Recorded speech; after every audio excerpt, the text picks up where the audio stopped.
Love spine-tingling stories that keep you up at night? On this channel, we bring you original scary stories narrated to send chills down your spine. Hit like if you enjoy the scares and subscribe so you don't miss a story that will haunt your imagination long after the lights go out. So, without further ado, here is a Reddit horror story that kept me on my toes. The Landlord Never Told Me What Happened Here. By Redditor, Wonderful Scary. Moving in, trying to feel normal about it. When I moved into my new apartment, I remember thinking, okay, this is it. Fresh start. The building wasn't fancy, but it was quiet. Rent was weirdly affordable, which should have been my first clue, honestly. The first week was fine. Boring, even. I unpacked way too slowly, bought a cheap rug that didn't match anything, learned which floorboard squeaks by the kitchen. Normal stuff. There was just one thing I couldn't really explain. The back bedroom felt thick.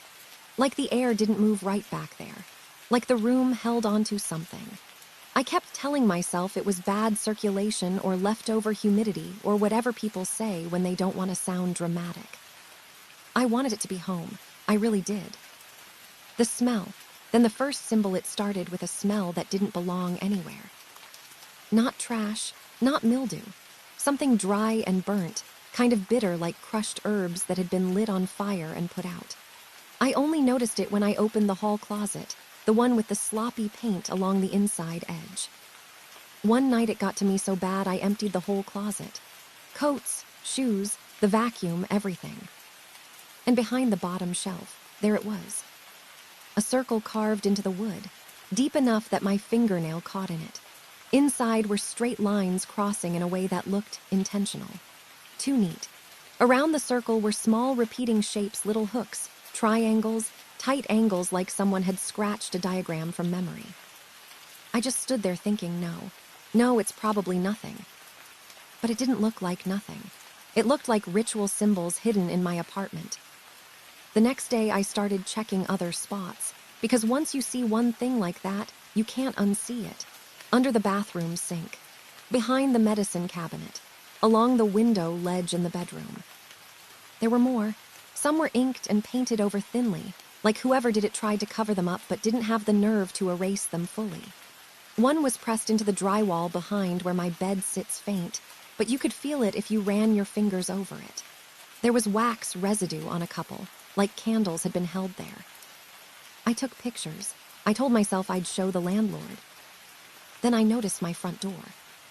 3 long scratches, fresh, carved right through the varnish. Vertical, like somebody did it with a key except deeper. When it started feeling like I was being followed, that night I couldn't sleep right. Not because I was having nightmares or anything, but because I kept waking up with that stupid, awful feeling that someone was staring at me. The building was quiet, too quiet. At 3:17 a.m., I heard footsteps in the hallway outside my unit. Slow, heavy, but not super loud. They stopped right in front of my door. No knock, no handle jiggle, just a pause, long enough that my stomach started doing that dropping thing. Then I heard this soft, dragging sound across the door, like fingernails, or maybe something sharp being pulled gently, like whoever or whatever didn't want to wake the whole floor. I didn't move until my phone clock switched to 3:18. Then the footsteps drifted away like nothing happened. In the morning, there was gray dust on my welcome mat. Not a mess, not scattered placed. Curved into a half circle, like someone poured it and traced it with care. I vacuumed it. I mopped. I opened windows. I tried to laugh at myself like, wow, look at me spiraling over dust. But the smell stayed, like it wasn't in the air exactly, like it was in the walls. Over the next few days, it started piling up, building and building and building little things that sound stupid when you say them out loud. But they don't feel stupid when you're the one living in it. My keys weren't where I left them. The bedroom door was pulled almost shut when I knew I'd left it open. After I showered, the bathroom mirror fogged, and there was a spiral smear in the lower corner, like a damp finger had drawn it from the inside of the glass. I started thinking the thought I didn't want to think. Something was following me in my new apartment. Not a person, not some creep neighbor. Something tied to those markings. Trying to erase them, And making it worse, on Friday I decided I was done. I was going to cover everything up, scrape it out, paint over it, whatever it took. I bought spackle and sandpaper and paint. I even grabbed a cheap sage bundle from one of those crystalline incense shops, even though I don't really believe in any of that.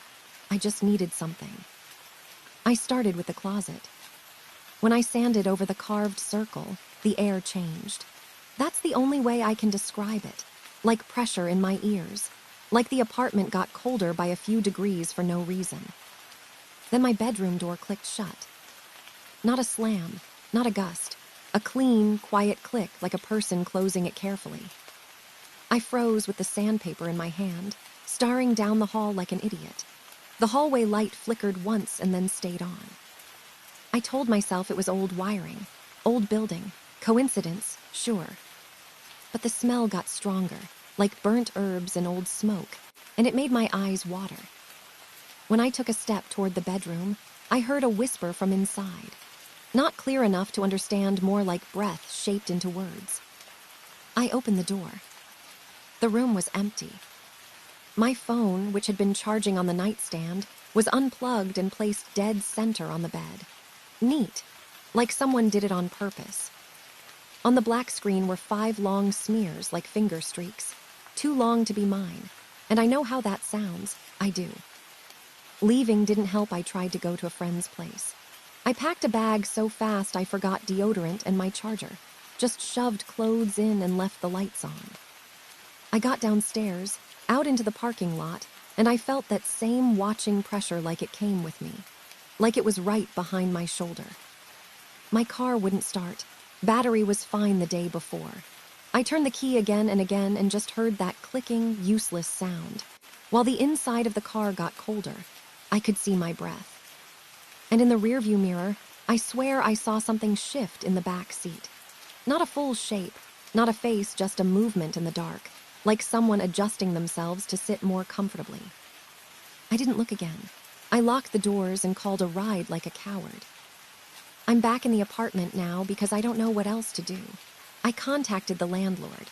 I put in a maintenance request. I even Googled ritual symbols hidden in apartment walls, like that's a normal sentence. But here's the part that really gets me. Every night, around the same time, my front door shows new scratches. And every morning, the gray dust comes back in that careful curve. Like a boundary. Like a reminder.